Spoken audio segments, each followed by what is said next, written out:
Welcome to the Lock Shop with Nielson and Hustler. All right, it's 11:04. Welcome to Lock Shop. We're a couple minutes late because Maddie was screwing around with the hangout. I don't even know if it. It's just trying to sabotage the Lock Shop on a Monday. It's incredible. It's unbelievable that we had to put up with that. I just can't believe it. The Lock Shop and all of Edmonton Sports Talk is brought to you by Play Alberta. I see Rip City Steph says, I think Zola took the day off, so Dusty needs to stick around for the oil stream. Might as well host Lock Shop while he waits. I'm here. It's been a steady diet of Lock Shops lately. Come on now. Everybody needs to relax. I'm the go-to guy. All right, you can text us anytime, 780-218-9999. Of course, all of Edmonton Sports Talk is brought to you by our partners over at Play Alberta. And, of course, I would say the Lock Shop. Title sponsor, Play Alberta as well. We threw up one special earlier today. There must have been almost a dozen different bets on that EST specials page over the weekend. All we did today was we boosted the college football line. Indiana right now -7.5 at -109. We just moved it to Indiana -7.5, but got it boosted up to +100. So if you want to ride with Indiana -7.5 points tonight, they've been a juggernaut all year, looking to complete one of maybe arguably the best college football season ever. The Hoosiers -7.5 at +100 right now. Click on EST specials and you can find us over there. There's lots to get to. Lots to get to from the National Football League. Insanely busy Monday night slate in the National Hockey League as well. So we will definitely get to that. And you can text us anytime, 780-218-9999. Or if you're watching over on the Nasty Chats, hammer the thumbs up for us and feel free to chime in over there as well. All right, let's bring in Huss from Winnipeg Sports Talk. Huss, what's up, my man? How was your weekend? Well, it was pretty good. I mean, choked that the Jets couldn't get it done against the Leafs. Oh, man, and what a game, though. Edmonton fans will feel there is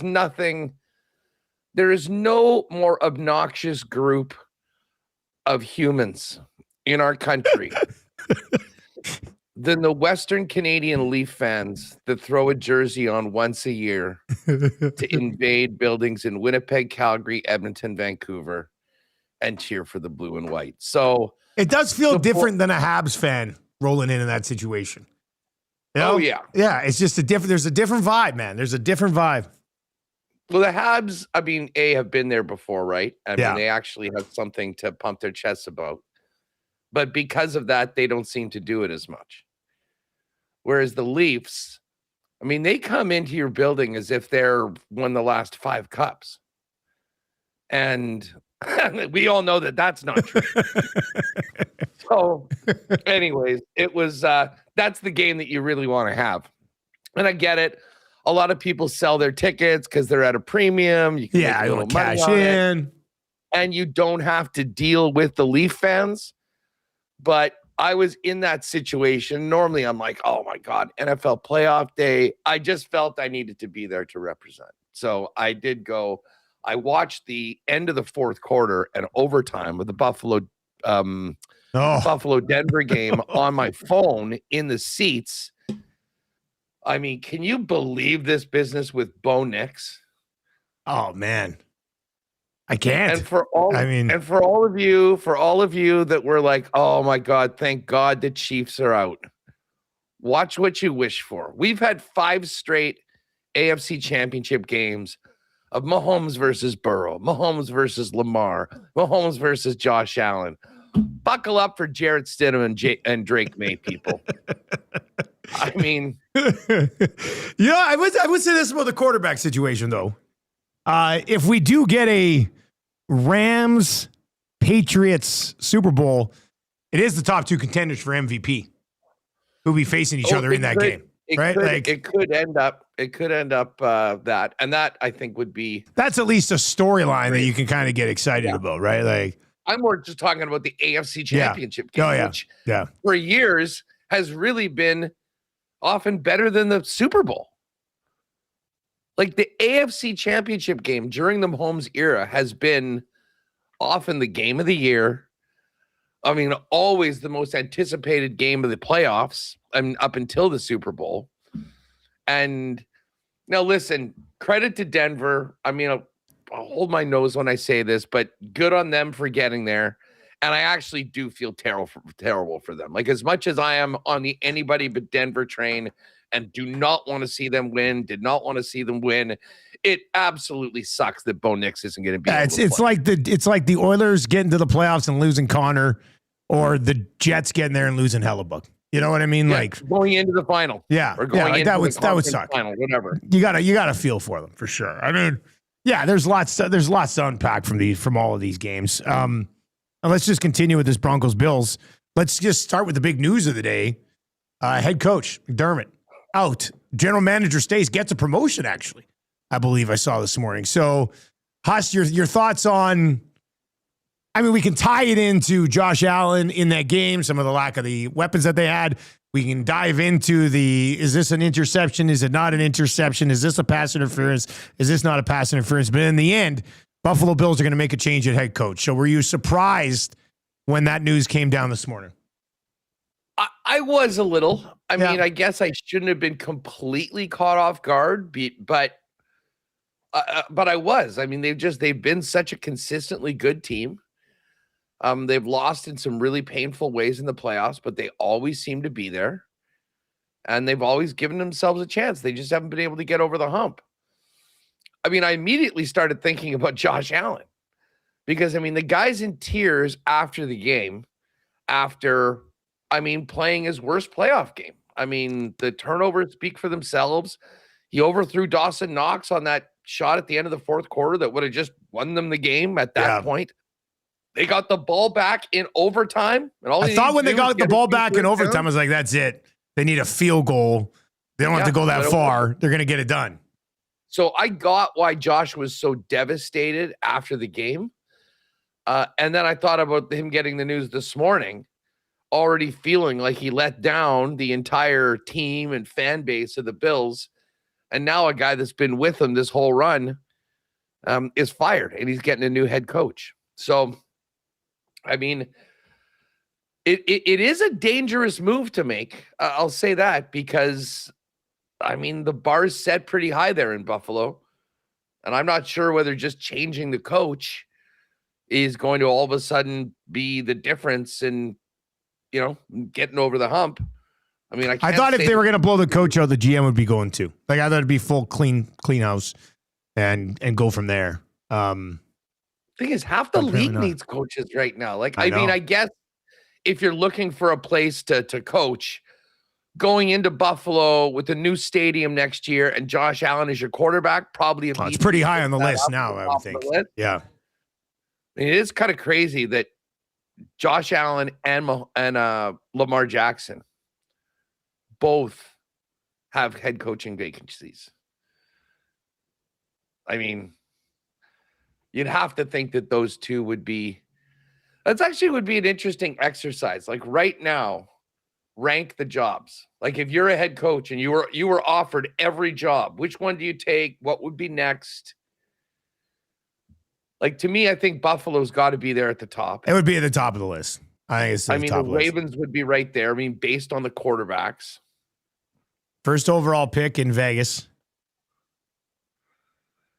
Going to put you a little bit higher than some of those other lists there. Yeah, you can go in. I mean, here's a list from Yahoo, Huss. This is the list from Yahoo. Frank Schwab does exactly what we were just talking about, ranking the top 10 most attractive spots. He's got Baltimore at 1, Buffalo at 2, Pittsburgh at 3, Raiders at 4, Titans at 5, Browns at 6, Cardinals at 7, and the Dolphins in that last spot there. Dolphins at 8. Dolphins at 8. Now, I would imagine that has a big part and parcel to the Tua situation, where if you move on from him, it's like $100 million dead cap hit or something like that. Yeah. It's insane. Yeah. So that's not great. Where do you Titans, Cardinals down at the bottom. Raiders is a bit better because of the pick. But anyways, yeah, I mean, flip a coin between the Baltimore and the Buffalo. I'd actually rather take the Buffalo job, to be honest. I'd rather take the Buffalo job. Big Slam Nasty says the Steelers would be good. You know, you'd have the job for the next 2 decades minimum. Yeah, 20 years. 20-year gig. Yeah, the job security of Pittsburgh, certainly. I like what Atlanta did. I think Stefanski's a pretty good fit there. Yeah. What they got going on. I thought that made sense. When I saw it, I was like, yeah, okay. Seems pretty reasonable. I could see why he'd want to go there. I think he makes sense for them. So Matt Ryan, I guess, is a big part of that coaching search. Well, yeah, now that he's the president of the organization. Let's stay with this Bills-Broncos game, Huss. And we'll get to the big slate in the NHL tonight. We'll take a look at where these lines have opened. I already seen a little bit of movement in that Rams game this morning. But where do you come out on all the controversial elements of the Broncos and Bills game? Oh, I mean, is this just the annual Bills we have to change the rules again for the Bills? I mean, I don't know. I mean, Huss's Chiefs just shining through. I love it. Well, I mean, the thing is, the Chiefs got screwed in 2019 and said, hey, maybe we should do something about these rules. And everyone said no. And then the Bills get 13 seconds. And then everyone goes, yeah, you know what? I think we need to change the rules. So it is fine. When it comes down to, I mean, we're going to be talking about the catch, whether it was a catch or whether it was a pick. Yeah, I mean, there's that. Yeah, that's a big one coming out of it. Listen, especially when, yesterday, you see a strip on Adams, but like, no, he was down. He had a knee down. So I can see why people would be pissed. Bills fans. Yeah, to me, those were different plays. I actually think they got it right. Like, I don't think he ever really had control of the ball when his knee was down. And I think that's why. I mean, it never hit the ground, or it would have been an incompletion. Yeah, it didn't hit the ground. At the time someone truly had control, it was the Broncos, and they got that. Again, this is someone that was cheering for Buffalo and had bet on Buffalo. So I was looking for any possible way, as one does when they have a wager on one side. I'm looking at any way. And listen, I'm here for the conversation. I was looking hard, like, hey, wait a second, he's down. I just don't know whether he actually had possession at that point. And I think by the time the wrestling was over and somebody had the ball, unfortunately for Josh and the Bills, it was the Broncos. One note on the Bills here. This is interesting. This is from ESPN Research. Only 4 teams in the Super Bowl era have won a playoff game in 6 consecutive seasons. The Cowboys did it from 91 to 96, won 3 Super Bowls. The Patriots did it from 2011 to 2018, won 3 Super Bowls. The Chiefs did it from 18 to 24, won 3 Super Bowls. The Bills have now done it from 2020 to 2025, did not even reach a Super Bowl. So McDermott can, I guess, hang his hat on winning at least a playoff game, but nothing coming from it after that. And then Bo Nix, the ankle on a kind of chill quarterback sweep late in the game, Huss. That kind of, like, if you're watching the rest of the game, and there wasn't much game after that, but you're watching it and you're kind of thinking everything's fine. And then you see out for the rest of the playoffs right after the game. That was a bit of a stunner. Like, I went back and watched it. I don't know. We all must have watched it a bunch of times. You don't really see anything too drastic happen that would end your season. Well, no, and then he came out and played. Yeah. He kind of got up and went about his business, and yeah, they ran. I think he ran another play, and then they had the field goal, right? Like, yeah. Now, I mean, afterwards, if you've seen the close-up shot of him on the sideline after, like, when the field goal goes in, like, he's not running around like, yeah, we won or anything. Like, it kind of seems like he knew that he was screwed. Yeah, a little tender on it, maybe. Put his head down, and I mean, but I'll say this for him to, like, for Peyton to come out 20 minutes after the game right and away, have him surgery already, Tuesday. Yeah, like that just seemed impossible. And I was still sitting at the game and I'm getting text about this. I'm going, what? How is this possible? So, I mean, Jared Stidham's the Broncos guy. One snap all year, it was a kneel down. Yeah, so, and he's a former Pats backup, right? Yeah. He's got Patriots roots there. Yeah, that'll be a big spot for him. Obviously, we'll see if he's able to take advantage. He can't be any worse than CJ Stroud. Eric was pretty distraught. I saw him Saturday night. We had like a little watch party for the Oilers game Saturday night, so I was right in the thick of it. And he'd had a couple of beverages, and he was not dealing with it very well Saturday night, buddy. I will tell you that. Nor I mean, if that was the Detroit Lions, I wouldn't be dealing with it well either. That was a tough one. But the Broncos do advance. Let's stick to Saturday here, Huss. I mean, what's the takeaway from now? My takeaway from the Seahawks-Niners game is Niners fans are probably going to be pretty quiet today. Secondly, you said that they could probably win the game with Drew Lock at quarterback. And if they just had Drew Lock at quarterback that entire game, I think they probably would have won. So what's the big takeaway here? Niners run out of gas or Seahawks a juggernaut winning a playoff game by 35? Seahawks are the real deal. Incredibly formidable at home. And the Niners, or what's left of the Niners, didn't have a chance. But we've talked a lot about the Kyle Shanahan numbers when they get down by 7. I mean, you give up the opening kickoff. I mean, to have a special teams gaff like that right off the top was a terrible, terrible way for them to start the game. And then they ended up just, rolling, taking care of business. They were able to run the football on them. I mean, it was a pretty complete game by the Seahawks overall.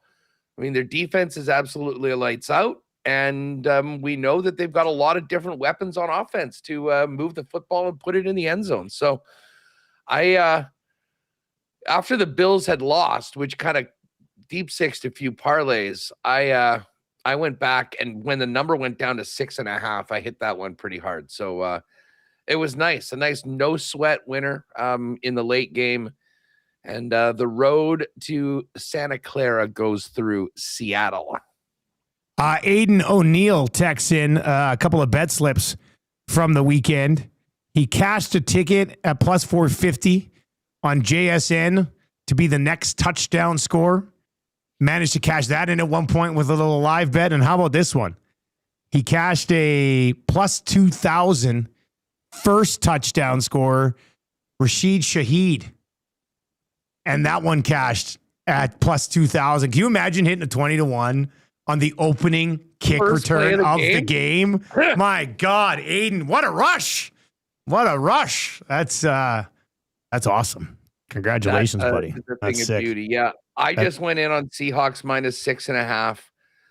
I thought that was crazy value. I mean, I knew there was all the stories about Sam Darnold and everything like that, but I just couldn't get over what Seattle's defense did to San Francisco in Week 18. Yeah, in San Francisco with George Kittle.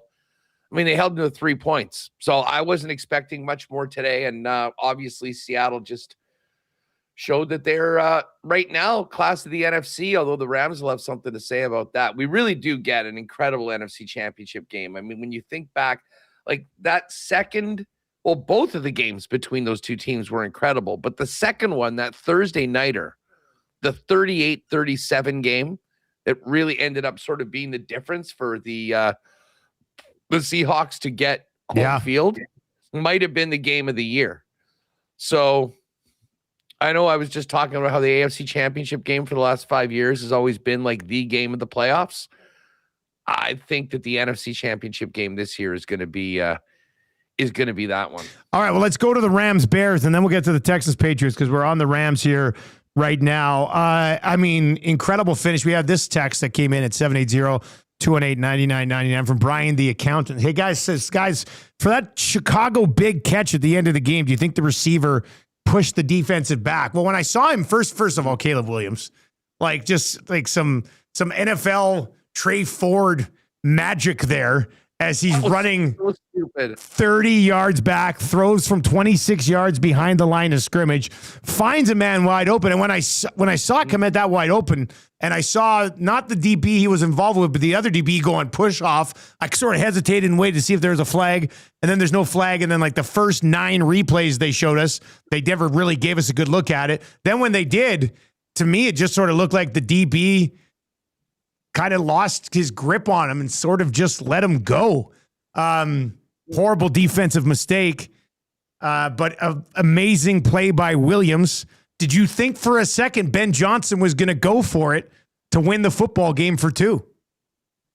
It certainly crossed my mind. He was 3 for 6 on 4th downs in the game.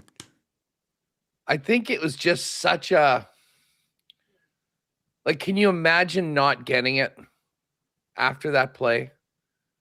Like, I mean, and your team's been so good in overtime, in these clutch moments. I might have tried to ride that momentum, though. I mean, you're at home, going nuts. Well, the problem is that if you look before, they were not having a lot of success on short yardage. Part of the reason why they were in that 4th down in the first place. They had like a 3rd and 1 or something like that. And they lost 2 yards or 2.5 yards there. So, I mean, that had happened before, and I don't think they had the full confidence. And I'll tell you what, the weather plays into it as well. There's a lot of things that can and were going wrong for both offenses at times. So I don't disagree with going to overtime. And then, I mean, this is the thing with Caleb. He can look like vintage Mahomes, like the best of the best. His escapability, his arm, the throws that he can make are incredible. And if you just see like a highlight reel of this guy, you're like, well, this is the best guy that's ever played. Yeah. The problem is that he is erratic. And that's why his completion percentage for the year was 58%, the worst of NFL starting QBs.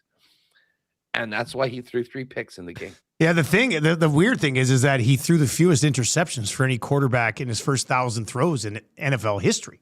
Right, like the interception number surprised me. I mean, we know that he makes decisions that usually wouldn't lead to the interceptions. The other way around, and his completion percentage isn't very good. He throws more balls away than anybody. Yeah, in the league. That's the thing, right? But the interception in overtime. I mean that would be DJ Moore's last play as a Chicago Bear if it was me. Which is crazy because he was so nails in that game. And then all of a sudden, he just sort of jogs across the field, watching a play develop, and then sees the ball thrown to where if he was running, he would have at least been able to disrupt the defender. I don't know what it was almost like they said to him in the huddle, hey, no matter what happens, you're not going to get this ball, so don't give 2 shits about it. And then the area he was running to in the field was completely wide open. And he blew it. Like, I felt bad for Williams on that one because DJ Moore did nothing to help him. But if you're Chicago, if you're a Bears fan right now, I know you're like heartbroken, but you got to be pretty excited about where this thing could be headed. I mean, even if you like DJ Moore moves on, you've got Odunze, you've got Burden, you've got Loveland, you've got Monaguy's pretty good young running back that I think you have to be pretty happy with, and then you're going to get Caleb Williams, who. I think some of the tendencies you see in his game right now will probably lurk around because that's just who he is. But he's also going to improve. He's going to continue to get better, right? So if you're a Bears fan, I mean, hold your head up high. You got a pretty bright future. I think you should probably be pretty excited about where things could go over the next 3 to 5 years. Oh, yeah. Listen, this was a season that was beyond anyone's, I think, wildest expectations. And the thing you got to feel the best about, I mean, yeah, you got the quarterback, but you got the coach. I mean, Ben Johnson's going to be playing in big games like that for a long time. So it's a very different atmosphere around Chicago. But again, it's so hard to win. Just ask Josh Allen and the Bills. I mean, there's no guarantees that you'll be back at this spot next year or that it'll be different. So to get to overtime with and the worst thing about the Bears winning is that play at the end of the 4th quarter if they had won that game, it legitimately would have been one of the most spectacular, memorable plays in NFL playoff history if they won that game. Yeah, that would be on highlight reels forever in a win. Yeah. I mean, it still sort of will be, but it's more of a footnote in a Rams 2017 victory that took them to the the conference championship. And the Texans Patriots, I mean, CJ Stroud goes from fumbling the ball to just throwing it to everybody instead. Disastrous playoffs for CJ Stroud. You know, he doesn't have, Nico Collins, but still. I mean, he goes 20 of 47 in this game, 212 yards, all of the interceptions. And New England just sort of had to make sure they didn't screw up as much to get the job done in this game. What's this say about the Patriots moving forward here? I mean, I don't know. Like, I can't take very much from it. I mean, I think there's not very many teams. Like, put it this way, there's no team in NFL playoff history that had less than 250 yards of total offense, that turned the football over 3 times, that won a game. Like, the Texans defense was ridiculously good, and CJ Stroud in the offense was so bad. Now, listen, there were some factors. Nico Collins wasn't there. It was so funny. I had an over on Dalton Schultz, and I was going back and forth. Do I want to go the receptions or do I want to go with the yards? And I went with the yards, and thank God that I did, because he hit the over on his first catch and then was knocked out of the game on his second catch. Yeah. So his top tight end receiving option is out. His top receiver is out. And then really where the Patriots won the game was on the line of scrimmage, because the Texans could not run the football. I think they had 8 yards on like 9 or 10 carries in the first half. And I mean, when your quarterback is struggling, the one thing that you have to be able to do is generate something on the ground. And they simply couldn't do it. And it forced CJ Stroud into 2nd and long and 3rd and long. And I mean, listen, I don't know if you can say anything else. I thought they should have maybe gone to Davis Mills in the second half. I was wondering if there was a Davis Mills play, because we saw Davis Mills throughout the year, and he looked, I'll say this, Davis Mills in the regular season looked a hell of a lot better than CJ Stroud did the last 2 weeks. I mean, it's, yeah. I mean, that might have been a missed opportunity there. Well, and here's the thing. Part of it is like, this is your guy moving forward. Can you do that to your starter? I've got major questions about CJ Stroud moving forward, just period, as the starter for the Texans. It's like, I guess he's going into year 4 next year, and next year they're going to have to decide whether to do the 5th-year option or to sign him to a long-term deal. Like, the thought after his rookie season of them not signing him would have been preposterous. But I mean, I think CJ sort of got high on his own supply for the last couple of years and has not done what it takes to be. The minute I saw him running around in the offseason with that Amber Rose and doing some things that really seemed to be out of character for him, I was like, okay. And then my guy, Nick Wright, who is always right, did something. Do you remember the game at the start of the year, or maybe it was last year, when it was this game between the Texans and the Bears, and he and Caleb met at the thing, and he kind of gave him the lecture. He's like, hey, little broed him, basically. Like, oh, you'll have a lot of time in this league. You got a lot of time. Just kind of like say, hey, I'm here. I'm the man. Like, since then, I mean, he hasn't even been close to, like, not elite starter level, but like top half of the league. Yeah, that's the thing. And it looked like he was going to be a top 10 guy for quite some time coming off his rookie season. It's criminal that the Texans defense is not playing on the weekend, because that's what we need. Because, I mean, now we have to see either Denver or New England go to the Super Bowl. Yeah, I know. And I mean, I hate Denver. I've been like, whatever with New England. I like Vrabel. It's been a pretty good story. But now we're hearing all these Patriot fans that have been very quiet for the last 5 years, kind of puffing their chests out. But let's talk about reality here, folks. This is a team that benefited from a historically weak schedule. Like, their strength of schedule this year was 0.391. Like, there's no other team that's even close to 4. So you've got by far the easiest schedule in the league. Then they get the Chargers with no offensive line. The Texans with CJ Stroud being terrible, no Nico, no Dalton Schultz.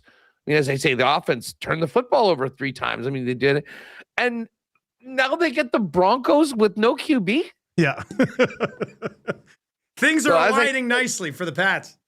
I am fully and officially supporting the winner of the NFC in the Super Bowl this year. And I imagine they'll be a pretty big favorite. Well, big favorite. And let's assume that New England wins. And you've had Drake May and listen, their defense was good. I mean, that was an impressive defensive performance. But I think either the Rams or the Seahawks will be the favorite in the Super Bowl. Yeah, I think so. I would agree with that, whoever it is. Here are the lines, and then we'll slide over. We got a trade in the National Hockey League this morning, had a trade last night, so we'll get into that. One other thing about the Houston game. Yeah. And again, I say this as someone that was on Houston, and anyone else probably will share this with me. You know when I had a really bad feeling that they weren't going to win? It was the first or maybe their second drive where they actually did move the football all the way down. They scored the touchdown and it got called back for the illegal shift. And then they had to kick the field goal. Yeah. Those 4 points, because New England already had the touchdown. So they went from, it was going to be 7-all, then it was 7-3. And just seeing what they had to do to get there, I'm like, that penalty. Got to come away with the 7 as opposed to the 3 there. It was a 4-point penalty. And as someone, that had them plus the points, I could not help but think that was sort of a sign. Like every single point was going to be so valuable in that game because of the conditions. And it can be little things early in the game that, sometimes put you behind the 8 ball that you can't get past. All right. It is Monday at 11:36. These are the lines right now. And I've already seen movement twice since this morning at 7:30 when we looked at it, because New England and Denver was 5 o'clock this morning, or was at 5 this morning. Denver was a 5-point home dog. Now they're 4.5-point home dogs. And then the Rams game started at 3 this morning, dipped down to 2.5, and now it's back to 3 right now. So Huss, your early thoughts on a 4.5 in the AFC and a 3 in the NFC? Well, obviously, like, this number in the AFC game is so up in the air just because, what are you going to get from Jared Stidham? I think if the Patriots had looked better in their first couple games offensively, we'd probably be talking about a touchdown. And I think this one opened at 5.5. Oh, is that at 5? Yeah, because I saw it this morning at 5. So it moved from 5.5 to 5. Yeah, now to 4.5. I checked as soon as the game was over to see what the first line up was, and it was 5.5. So listen, I think there's some people that believe in this Broncos defense, home field, and the ability. I'll give Sean Payton a lot of credit too. I mean, this guy can call a game. I thought he was phenomenal in that game against the Bills on the weekend. It's hard not to just think of the quarterback situation and just automatically say I'm going with New England. But there's a very good chance that this could be a pretty interesting game and could be going in the fourth quarter. So I think there'll be a lot of deliberation as to which side of the line we want to get onto by the end. still, are you going to bet on Jarrett Stidham in the AFC Championship game? That's a hard tough thing to one to wrap do. your head around. That's a bit of a tough one. Anyway, that's where the lines are at right now. We'll obviously monitor those as we work our way through the week. Huss, let's slide over to the National Hockey League. It's a really big Monday night slate. I think there's like 10 games. Give the starting goalies in a second. But your thoughts on Rasmus Andersson, traded from the Calgary Flames. Vegas goes out and does it again, moves another first-round pick, which they just have been doing since they've existed. And they bring in Rasmus Andersson, a first, a second, White Cloud, and a prospect for Rasmus Andersson, and 50% retained, which means after the trade, they're actually saving cap space, which will allow them to get Brandon McNabb off the LTIR when he returns. So like a brilliant piece of work from the Golden Knights. What'd you think of the deal from the Flames side?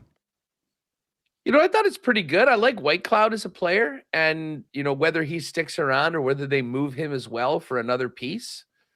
I think they did pretty well. I mean, it's the 2027 pick. It's top 10 protected. Yeah. And then the 2028 2 becomes a 1 if they win the cup. If they win the cup. Yeah. It's funny you mentioned Vegas and first round picks. If you recall in 2017, the draft where they came into the league. Yeah. They did all those trades and they ended up having 3 first round picks and making them. Have they even made 3 first round picks since then? No, they have one guy in the organization that they drafted in the first round. I went through this morning. Like everybody, either the pick or the player they selected have all been traded, except for Trevor Connolly, who was picked in like 2022 or 2024 or something like that. Outside of that, either the pick was traded before it happened or the guy they drafted they drafted Suzuki in the first round, right? Traded him in the Pacioretty deal. Like they don't keep the pick. Usually they don't keep the picks, but if in the past they had kept the picks, they're all been traded anyway. Yeah, my question is, has Vegas even been to the podium 3 times since their first year? I would probably take the under. I think I'd probably take the under. Yeah. Yeah. Which is crazy. Connolly, they wanted to make sure they had a pick because they were hosting the draft. Oh, that's right. That was the draft. That was basically it. Like, other than that, picks are out the door. But listen, this is a great pickup for Vegas. I mean, that is a legit cup contending blue line when they put their top 6 out there. Now, obviously, it's very significant out in the Pacific because no one's really kind of stepped up and established themselves as the team. You got to feel it's going to probably come down to Edmonton and Vegas. And, they're loading up because they know what's coming. The team that's, been to the Western Conference or been to the Cup final the last 2 years in Edmonton. And let's face it, the Oilers know a lot of Rasmus Andersson. He's been a major pain in the ass for a long time in Calgary, and I imagine he'll be doing the same thing. What did you think? I thought it was interesting. Like I'm actually very impressed with Vegas that they're just willing to trade. It's like they're like me in my hockey pools. It's like, picks or football in my fantasy football leagues. I pick next year. I don't need it. I'd rather take somebody now and try to win. Like, so I fully respect the move, and I don't hate the return from Calgary side of things. Like, you get a first round pick, at least a second, probably a second, but who knows? Maybe he ends up being another first. White Cloud can play. Like, they bring in White Cloud and he can play. He'll be in their top 4. Yep. So, and for Andersson telling, everybody that he's not re-signing anywhere, he's going to go to free agency. I actually sort of don't mind the deal for both sides. I think it's okay. And I know he says he's going to go for free agency, but I wouldn't be surprised if Vegas finds a way to keep him around. Right. So listen, I had heard last year that he wanted to go to Vegas. Yeah. And there was the story that Boston had prepared a big time offer. Talking to someone, it included Lowry. Okay. And a pick. But Andersson didn't even want to talk or consider an extension there. I would be very surprised if Andersson doesn't re-sign as a Golden Knight. And I think that's part of the reason why they made the trade that they did when they did. To who did it? They did. Kiefer Sherwood traded today by Vancouver. They sent him to San Jose during the lock shop today. This went down about 20 minutes ago. They sent him to San Jose for 2 second-round picks and a prospect. So it's kind of, you're like, what? San Jose's bringing guys in? But San Jose, obviously as a superstar, is fighting for a playoff spot right now. I mean, maybe is it a little bit earlier than maybe you thought San Jose would get into buyer mode? Maybe. But I'm like, good for you. You see a playoff spot sitting there. You got a stud. Go get it. So that's what they're going to try to do. Now, how much does Sherwood move the needle? I mean, TBD. Let's see where he fits in and where they're going to play him. But both Vancouver and Calgary starting to unload a few guys here. Now, I'm just looking to see. So here's the trade. 2026 second, 2027 second, and Cole Clayton. Can we see on Puckpedia how, like, do the Sharks have a whole? Oh yeah, here we are. So the Sharks this year have their first rounder and the Oilers first rounder. And they've also got the Avalanche second rounder. Now next year, they've got their own first rounder, and they just traded that pick away to Vancouver. And they do not have any third rounders for the next 3 years. So, I mean, I guess they've got the premium of the higher picks. Yeah.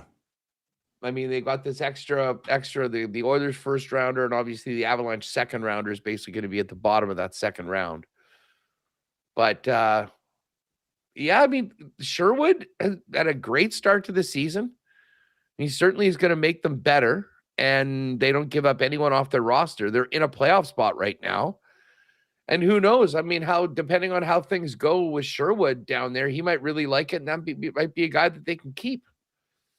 So when you think of how bad this team's been for a number of years, like to get the players that they've got, Will Smith and Celebrini, and now they're feeling a little bit of success, I get it that they're making a bit of a push in. And to be honest, Vancouver apparently wanted a first rounder for Sherwood. 2 seconds when you think that you'll be a playoff team. I mean, that's a price you can pay. And as I say, they've got the extra first round pick. They've got some draft capital. Sounds like some good business on San Jose's part.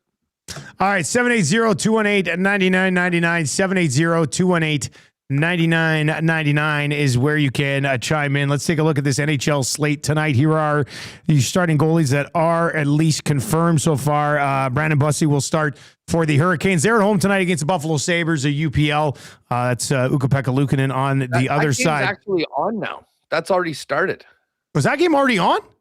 Yeah. Why are they playing it? What's going on? What's down south? What day is it down there, Jim? MLK Day. Oh, yeah, that one started 15 minutes ago. Okay, so that one's out. This one starts at 2 o'clock Edmonton time, Colorado, Washington. It's an early game, no skate, neither goaltender confirmed there. They're saying Wedgwood Thompson, but it's unconfirmed. Then we got a 3 o'clock game, Kraken Penguins, possibly Skinner versus Grubauer. 4 o'clock game, Sharks and Panthers. Bobrovsky and Nedeljkovic are both locked in for that one. Joseph Woll will start for Toronto. That's a regular 5:30 start out here. They're taking on Minnesota. It's in Toronto tonight. Gustafsson will start for the Wild. Aiden Hill and Samuel Ersson, neither confirmed for the Flyers and Golden Knights. Spencer Knight will go for the Blackhawks. They're at home to the Winnipeg Jets. Helly will go for the Jets. Cooley's going to start for the Flames tonight at home against the Devils. Of course, the Devils, after that game in Calgary, rolling up here to Edmonton. Edmonton's next 4 home games are all against teams who played in Calgary the night before. Sorokin will go for the Islanders. Lankinen will go for the Canucks. And then Dostal and Quick unconfirmed in the latest game of the Sked, the Rangers and the Ducks. So Huss, what do you like here? We can put together a little NHL 3-gamer for a Monday. Did you say the Oilers' next 4 home games are all teams on the second end of a back-to-back? Yeah, their next 4 teams are all playing in Calgary the night before. That's crazy. Like, can you remember that ever happening before? I've never thought to look it up before. You know, it does seem a little bit weird. It's a good spot for the Oil here. Like they played Saturday and Sunday, 6-0 and 5-0 shutout wins. And now they get New Jersey tomorrow. They're playing tonight. And then they get Pittsburgh on Thursday, and Pittsburgh's in Calgary on Wednesday. So, and Pittsburgh's playing tonight, so that'll be 3-4 for the Pittsburgh Penguins. So yeah, it's a good spot. The Oilers have not won 3 in a row yet this season. I think that probably changes tomorrow night at home here against New Jersey. But yeah, juicy spot in this January schedule for the Oil to put some points together. Back-to-back shutouts. Yeah, how about this?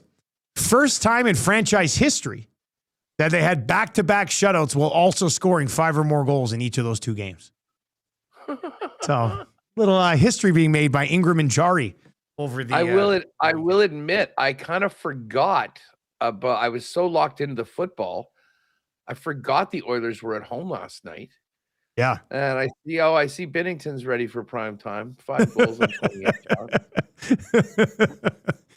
They can't really start him in the Olympics, can they? We'll see. Everyone says that they're going to. He's going to get the start. Like, what are we doing here? It should be Thompson. I mean, it shouldn't even be a conversation, but he should be in case of emergency break glass. If it's gone bad, play the glass breaking. Stone cold Binnington can come out with a massive chip on his shoulder and see what he can do. I'd rather have Logan Thompson in. But yeah, as far as tonight, interesting. Yeah, big game. I mean, listen, big for the Jets. I mean, they did get 9 of 10 points in their last 5 games coming out of that losing streak. They got to start a new one tonight. They've got St. Louis tomorrow at home. So this is another one of these weeks where they're playing 4 games. They're cranking them all in. This is Jonathan Taves' return to Chicago. So this is going to be a special night in the Windy City. Taves had scored in 4 straight, and honestly, I thought had won the game. I don't know if you caught the highlights of the Jets Leafs, but on a power play with about 2 minutes left, he got the puck in front of the net and put it in from where I thought. I mean, we were waiting for the horn to go off, thinking that it had gone in. He hit the inside of the post, crossbar, straight down and out. But the bottom line is he's been playing very, very well lately and getting a lot of chances. He's on PP1. I would suggest if people are looking for a little flyer tonight, you can probably get somewhere between plus 350 and 4-1 on a Taves goal. I would jump on that. I will be playing that tonight. That's sort of been an autoplay as of late. And listen, I do think the Jets be very disappointing if they didn't get 2 points tonight.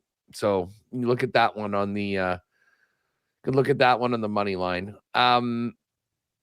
Wild Leafs is an interesting one. I mean, I think Minnesota's a better team than Toronto.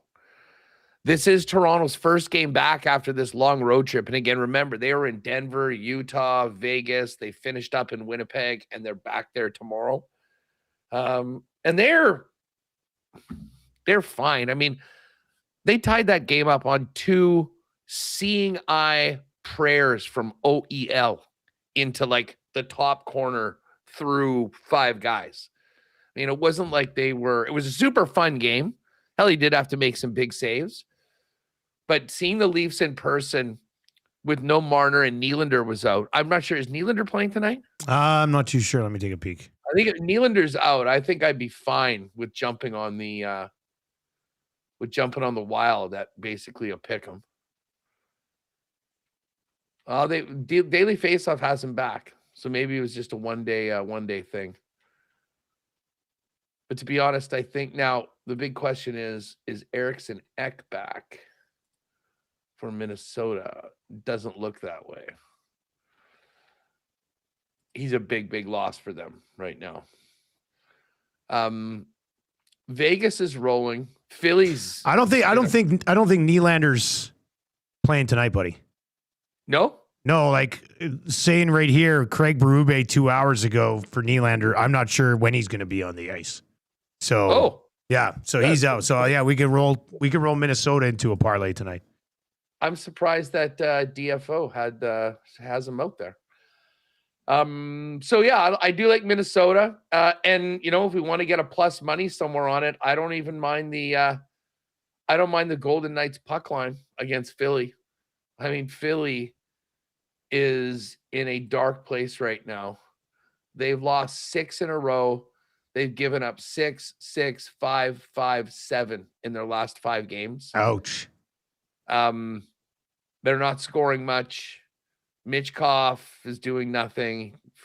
Tockett's working him into being a professional in the NHL. And Vegas gets the boost from Rasmus Anderson. So, I mean, I certainly like Vegas to win that game.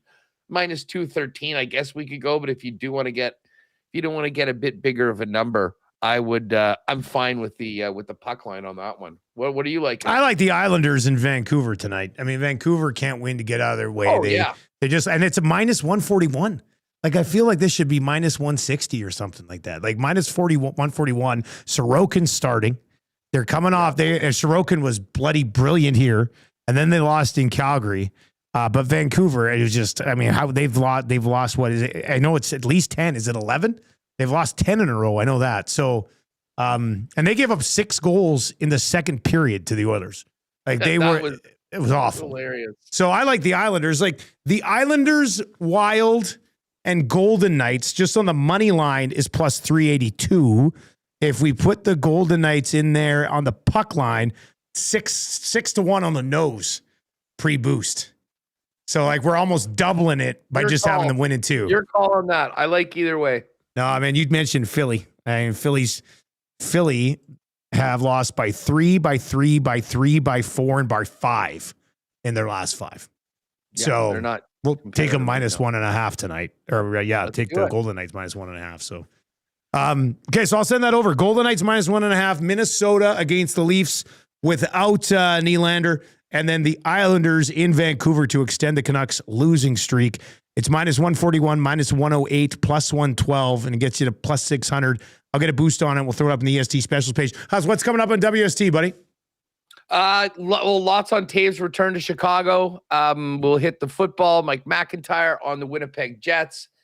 And, we'll kick around the lines a little later on. By the way, on my way out. Yeah. I don't care that this game is in Miami tonight and they're playing Miami.